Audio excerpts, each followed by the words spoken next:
Elektabilitas tak kunjung naik, Anies ambil jalan ninja, ditulis oleh Kiki Dalio dari siwar.com. Sebelum kita lanjut, jangan lupa subscribe dan nyalakan loncengnya agar Anda menjadi yang pertama mendapatkan informasi dari jurnal terupdate. Beberapa waktu lalu sih sempat geger tentang relawan Ganjar yang memberikan bantuan sembako ke rakyat miskin. Menimbulkan opini publik hingga fitnah yang merajalela terlontar untuk Ganjar. Tak segan caci maki netizen menuduhnya curi start kampanye. Apalagi imam besar yakni Syamsi Ali juga turut serta mencibir gubernur ganteng itu. Rata-rata yang mencela Ganjar berasal dari pendukung Anies yang terlalu fanatik terhadap pencitraannya. Eits, tak lupa pula buzzer Anies menggeruduk Ganjar dengan berbagai statement negatifnya. Gimana nih komentar sedulur online? Kalau nyatanya yang dituduhkan buzzernya Anies juga dilakoni Anies, apakah kalian juga masih kekeh memperolok suhunya Jateng yang notabene-nya seorang pejabat yang piawai mengurus daerah dan rakyatnya? Mungkin bagi orang yang belum sepenuhnya melek terhadap kinerja Ganjar, akan tetap merasa kurang dan tidak puas dengan apa yang beliau kerjakan. Yang kerja mati-matian saja dipandang sebelah mata. Apa kabar tuh kinerja mantan gubernur DKI? Balik lagi nih soal Anies. Baru-baru ini terlihat para pendukung Anies memulai aksinya demi mengumpulkan aspirasi rakyat agar memilih Anies di Pilpres tahun depan. Tahun ini memang tahun emas bagi para kandidat pemilu.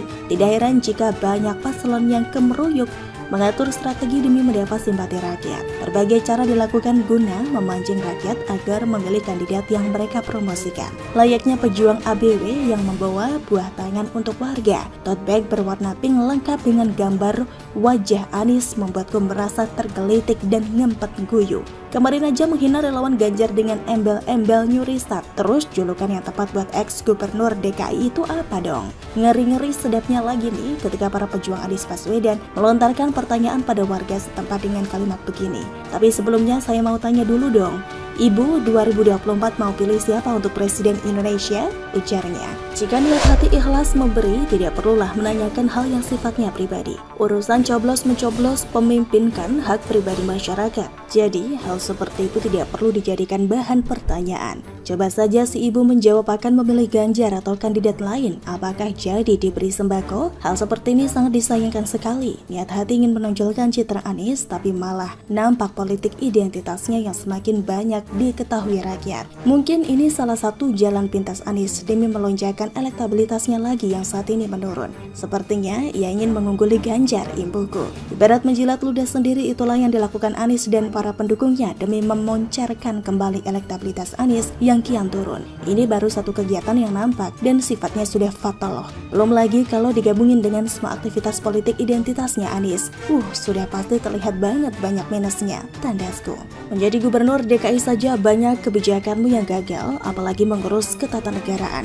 Semakin berada di atas, tanggung jawab akan semakin besar dan rumit. Apakah dirimu sudah siap mental menghadapi situasi seperti itu, Pak Anies? Sekarang lihat saja perkembangan PJ Gubernur DKI yang sekarang sedikit demi sedikit sudah berhasil menambal dan memperbaiki semua masalah yang dirimu timbulkan. Apakah hal itu masih belum cukup untuk dirimu wajib bercermin dan membenahi semua perilakumu yang hanya pandai mengoceh? Jadi apa negara ini jika dicekel pemimpin yang tidak pandai berpolitik? Bisa jadi bubrah nih sistem demokrasi bangsa. Jangan sampai perjuangan IR Soekarno dan para pahlawan yang telah gugur akibat perang melawan penjajah sia-sia, karena kita tidak bisa mempertahankan Bhinneka Tunggal Ika. Memang benar apa yang diucapkan Bung Karno, perjuanganku lebih mudah karena mengusir penjajah. Perjuanganmu akan lebih sulit karena melawan bangsamu sendiri. Semua keputusan ada di tangan rakyat Indonesia. Harapanku apapun hasilnya nanti, semoga tetap menjadi pilihan terbaik bagi keberlangsungan hidup berbangsa dan bernegara ini.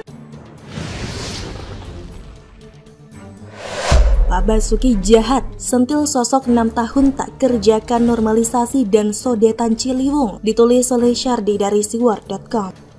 Sebelum kita lanjut, jangan lupa subscribe dan nyalakan loncengnya agar Anda menjadi yang pertama mendapatkan informasi dari jurnal terupdate.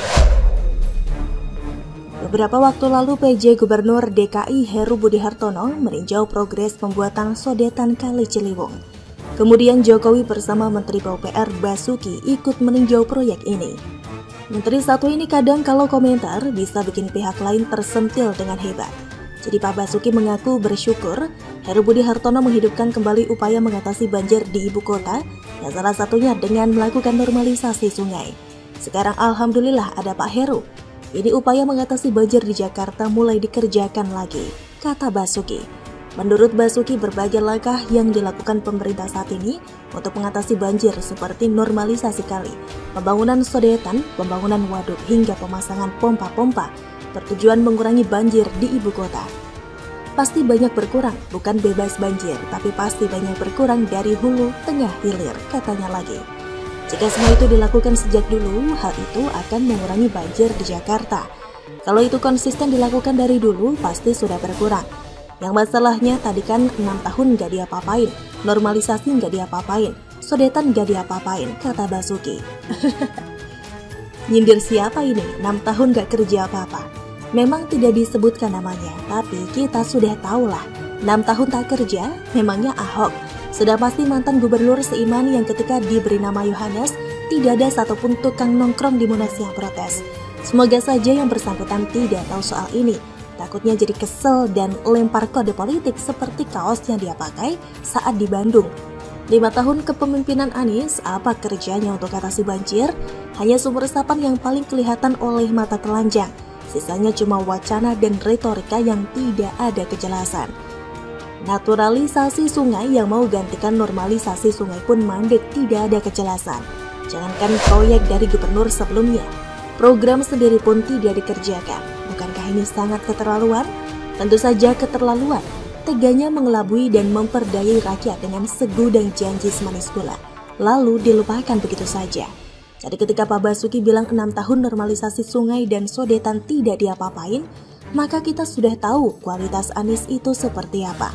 Bukan cuma soal kualitas, tapi betapa keras kepalanya Anies dalam hal ini. Kenapa proyek itu dihentikan? Kenapa proyek yang sudah setengah jalan tidak dilanjutkan? Kalau bukan karena tidak bisa kerja, maka itu karena dendam politik yang mengorbankan rakyat. Demi ego dan dendam pribadi, Anies mengacak-acak rencana kerja yang sudah ditetapkan. Dengan kepemimpinan Heru di DKI Jakarta, Basuki mengaku upaya-upaya mengatasi banjir kembali dilakukan, sehingga dapat mengurangi potensi banjir. Anies tidak bisa diajak bekerja sama. Anies keras kepala, merasa punya ide sendiri dan lebih baik dari pemerintah pusat.